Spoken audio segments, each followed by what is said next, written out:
are your fears around presenting? Maybe you have a fear of looking bad. Maybe you have a fear of failing, a fear of forgetting your words, a fear of stumbling, a fear of being caught out. What are the fears that you have around presenting yourself more charismatically? I'll give you a moment to write those down in the comments below. Hey guys, once again I'm delighted that you're here and you're joining me for yet another episode. Today we'd like the royal we would like, today I'd like to talk to you about how to overcome your fears and anxieties so that they are no longer holding us back. So we started the video off by looking at or asking the question, what are your fears? And really take a moment to think about that. Pause the video and come back to it later. Give yourself an opportunity to really just think about what are those fears. Because we're going to be working with them throughout the video. And maybe as the video goes on, some fears are triggered. You start to think about some of them. Jot them down in the comments below. Out of curiosity, so we can all feel and see that everyone experiences fears and we're not alone. So today, quite practical, I'd like to give you a couple of tips and tricks, a couple of practical tools that can help you overcome your fears so that they are no longer holding you back. 4 things I'm going to look at today. I'm going to look at the brain. And what's actually happening within the brain. I'm going to look at the body, I'm going to look at your thoughts and your mind, and then your soul. So if you wanted to divide your notes in your ultimate guide into those 4 different sections, what happens in the brain, I'm going to give you a tip that can help you with that part. I'm going to give you a tip for thoughts, I'm going to give you a tip for body, and for soul. So quite excited about today's content. Let's start off with, what should we start off with? Brain, thoughts, comments below. What do you think? What's a good place to start? What are you the most interested in? That's quite an interesting question is, when it comes to fears, what do you think is the most interesting thing to understand? Is it your thoughts? Is it how your body responds? Is it, maybe what's going on in the brain? If you're like me, all 4. I find them all fascinating, and I quite like the fact that we're dividing them into these 4 sections because my conscious mind really does like understanding. That's just one of the functions of the conscious mind. Okay, so we're going to begin with the brain. Now, disclaimer, I'm not a neurobiologist. All right, I am just a layperson like you on my journey to connecting more with who I authentically am. So my understanding is very much basic. All right, so with that being said, my understanding of what happens in the brain is the following.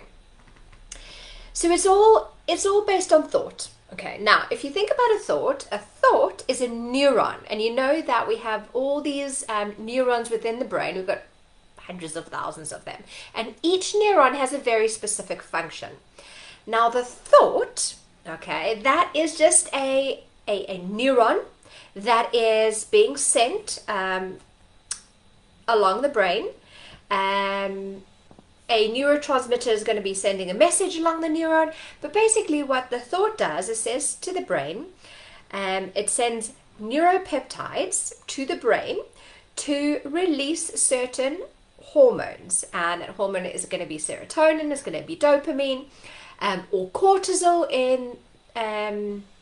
with reference to stress, and that hormone then creates a response which is an emotion, and we know energy in motion is, or we know an emotion is energy in motion. So if you can understand that actually what's happening is that the thought is creating an energy response in the body, and then the body is going to be feeling that. Let's talk about stress. Now, we know that we have a trigger, right? And the trigger is automatically going to, something happens. So you have a presentation and you look out at the audience and you see all of these faces, and what's going to happen is you're going to have a thought, right? That thought or you think, oh, okay, I have to do a presentation. So there's nerves before presentations, during and after. It doesn't matter, but there's a trigger.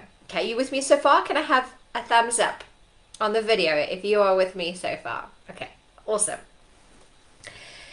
Now, depending on the severity of the fear, the level of cortisol that's going to be released into the bloodstream is going to be dependent on that. But it doesn't matter. We know that cortisol activates sympathetic nervous, parasympathetic, sympathetic.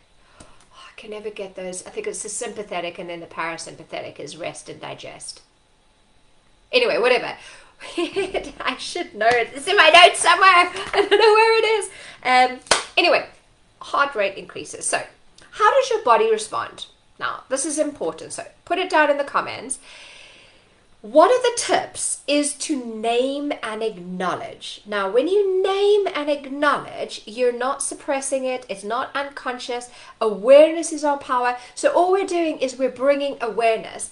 And the first thing that I notice is by very simply acknowledging and noticing the energy within the body, it automatically seems to be less severe, because you're sort of understanding it. It's not something that you're like, oh, what's going on within my body? There's uncertainty, because we like the familiar.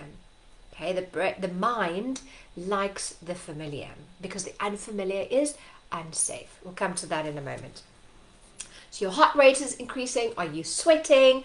Are you getting thirsty? Are you getting nervous? Like, what is happening? Put down in the comments, what is your biological response? Now remember that this all has to do with survival. So the first thing for us to realize is that I don't think we can control the reaction within the body, but we can control the response to the energy. So the first tip is naming it, acknowledging it, taking that step back. Not being attached to it, knowing that you are not the emotion, you are not the energy. Now, research shows, if we're talking about this energy, okay, you cannot stop energy. It has to flow or change form, right? Now, we know that stress and excitement produce the same neurological response within the body. They both produce adrenaline, cortisol. Fear, anxiety, and excitement are exactly the same, biologically speaking. Feels exactly the same. So research shows, and this is the first step for you if you want to, research shows that if you were to repeat over and over again, I am excited, I am excited, I am excited, you are tricking the brain to think that it is excited and not nervous. And research shows that it does actually work. You say, I'm excited, I am excited, I am excited. And then your body is familiar with that feeling of excitement. So the body and the brain is tricked into believing actually that is excited. So imagine moving the energy from excitement, from anxiety to excitement before stepping on stage. So I am excited, I am excited, I am excited. So it's a way of tricking the brain. Another tip is, if it is just energy, okay, and what we need to do is we need to activate the parasympathetic nervous system, let's say, for example, moving the energy. So movement is very important. So what could movement look like? Is it going for a run beforehand? Is it doing weights? Is it listening to music that's going to change your internal state, maybe more calming and relaxing music? If you want to trick the brain into being excited, maybe you put on excited music. Yeah. So what do you think about this tip? Yes or no? Something that you want to try? Give me a thumbs up. Give the video a thumbs up if this tip is resonating with you. Share it in the comments. Do you like this one? Could it be something that works for you? Okay. Let's now move on to thoughts. Now, we have this body's response, and the way that the thought works is the thought always wants to understand the cause. The reason it wants to understand the cause, remember, I often talk about thoughts. Automatically, their job is to find a problem and solve the problem. They're always looking for the problem. This is evolutional. Again, not something I believe that we can control. So we can't control the reaction of the thought. It wants to find the cause. It is adaptive. We need to hold on to our thoughts because the thoughts are going to be that which keeps us safe. That's why we run away from the unknown, because the unknown could be dangerous. It's all evolutional, okay? We need to prepare ourselves for the worst case scenario so that we can survive it. Because if we don't find a solution to the problem, we are, of course, going to die. Okay? That's what we know. So, whenever you find yourself being triggered, the thoughts are automatically going to be fight or fright. I'm going to need to run away. I need to fight this. You automatically are triggering a survival mode because there is a perceived fear, there is a perceived threat. In the comments below, what is the perceived threat? What is the perceived unknown that your thought is trying to find a solution for? What is the fear? This is where we do our fear inventory. What is the fear that you have? What's underneath that fear? What's the ultimate threat? Think about it. Pause the video. Take a moment to think. What is that perceived threat that you're trying to run away from, that you're trying to protect yourself from?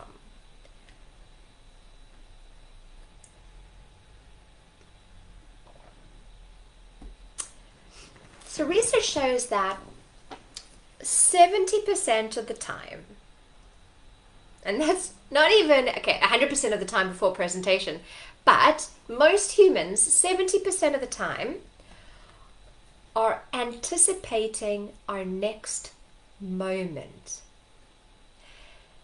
Now, the mind is constantly looking for problems. So if we are unconsciously anticipating the next moment, unconsciously, can you see how potentially we are anticipating a problem? So we are already living in a future where there is going to be a problem.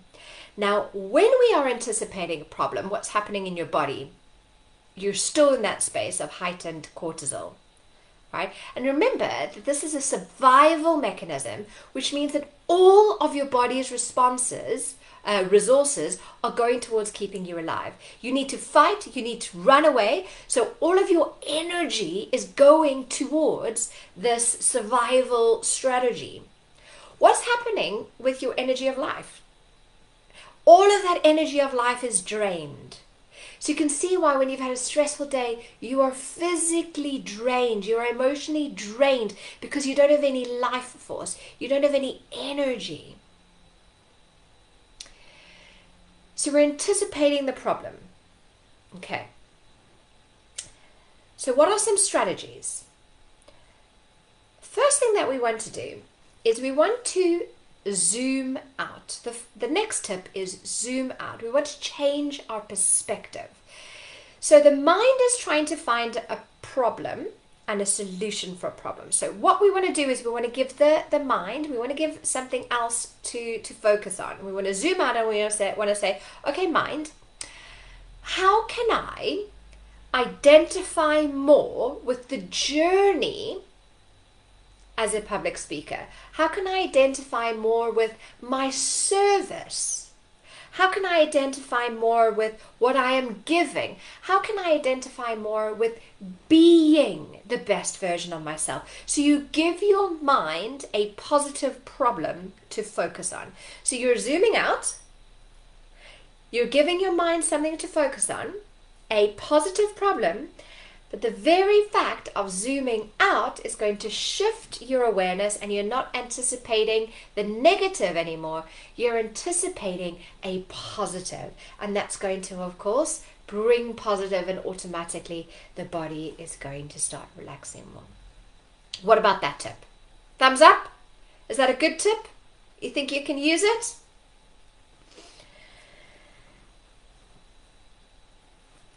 Let's look at the body. Now, we spoke about the brain, releasing cortisol. We spoke about thoughts, needing to find problems and solutions. Let's talk about the body. Now, every time you have a trigger and the body responds, and there is that emotion, that energy that's felt in the body feels that energy, and it stores the memory of that energy. So then what happens is that the body then begins to automatically respond for us. So we're not making conscious choices, we're making choices based on the familiar feeling within our body. Now the body gets used to stress, it gets used to fear, it gets used to the survival mechanism. It becomes addicted to that feeling. It wants to hold on to that feeling. So what is that feeling that you are holding on to, that you've become so familiar with, that is a defense mechanism that has kept you safe? Have a think about it. Pause the video. Jot down your thoughts in the comments.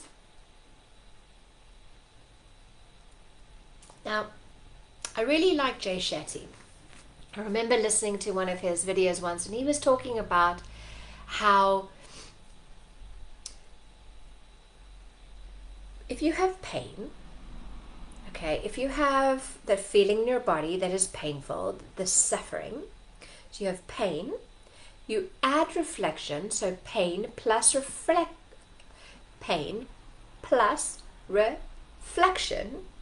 equals progress. Pain plus reflection equals progress. So we're not looking for perfection, we're looking for progress. Right, we're looking for progress. I remember him telling me, yeah, because he was speaking to me on the video, wasn't he, personally? In the video he's talking about the Buddhist Raft parable. And he was telling a story about how, I don't know if it was a Buddhist or a person, I can't remember exactly, but if we imagine this person is walking through the forest, and he is on his journey. He's journeying through the forest and experiencing life, and he comes across this river. But this river is a tumultuous river, a rough river, okay? Turbulent, whatever the word is. So, but there's lots of waves and there's crashing, and if you were to step into the water, you would certainly just be washed away and you would die, and your mind starts to think, okay, so I need to find a way over this river, this wavy river. Can't think of the word now. So think, okay, so your mind thinks problem, solution, what can I do? He finds a log, he puts the log in the water, but it's not strong enough, so it basically takes the log with it along the current. Then this guy's like, okay, I need to find another solution, so he finds some bamboo, and out of bamboo sticks, he creates this raft. Jumps on the raft and makes an oar as well, and jumps into the river, and the river takes him with it, with the current, and he's doing as best as he can, and he's got his oar, and he's like makes it finally, struggles, but he makes his way over to the other side of the river. Gets over to the other side of the river and is so grateful. He's like, oh my gosh, I can't believe it, this raft saved my life. I need to keep this raft with me at all times. So he ties his raft to his back, and he starts walking through the forest, and he can't walk, he gets to some trees and he can't, the raft is blocking him from getting into these trees, and he's like, what do I do? He has to let go of the raft to carry on through the forest on his journey. I love that analogy. I loved that story when I heard it. I thought, what is your life raft that you are not letting go of? Because actually, that's what we do, is we develop this strategy that keeps us safe, but it no longer serves us. So what do you need to let go of? Pain plus reflection. What no longer serves you? And when you identify what no longer serves you, it's progress. I'm going to do a guided meditation on how to let go of fear and anxiety, and we'll look at all of these different tips in one guided meditation to support your journey of letting go. Which then moves us on to the last part, which is the soul.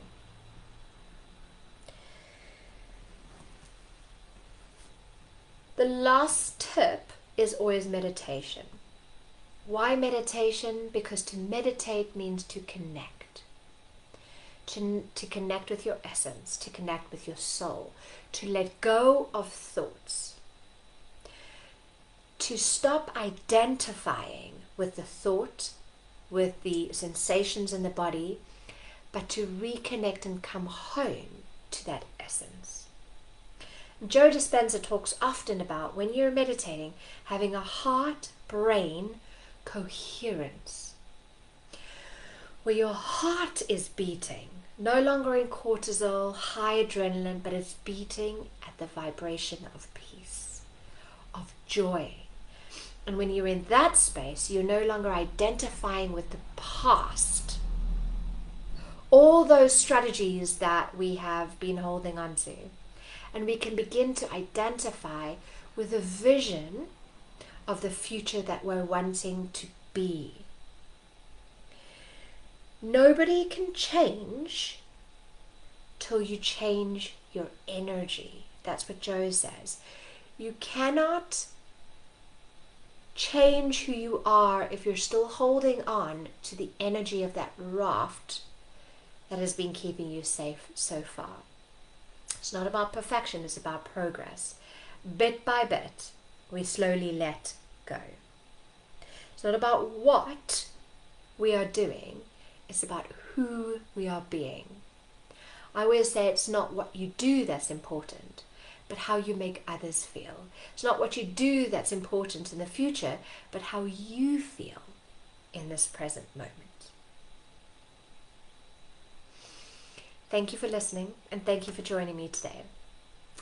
I hope that you've learned a little bit on how to overcome your fears and your anxieties, and these tips and strategies have really helped you to let go of that which no longer serves you. What else would you like to learn about? What's missing? What do you think could be really supportive to help you take that next step on fears or anything like that? I'd love to hear your comments below. I'm creating these videos for you. So what's next for you? What else would you like me to speak on? I hope you have a wonderful day. Remember, always be charismatically you, and I'll see you in the next video. Cheers, guys. Bye.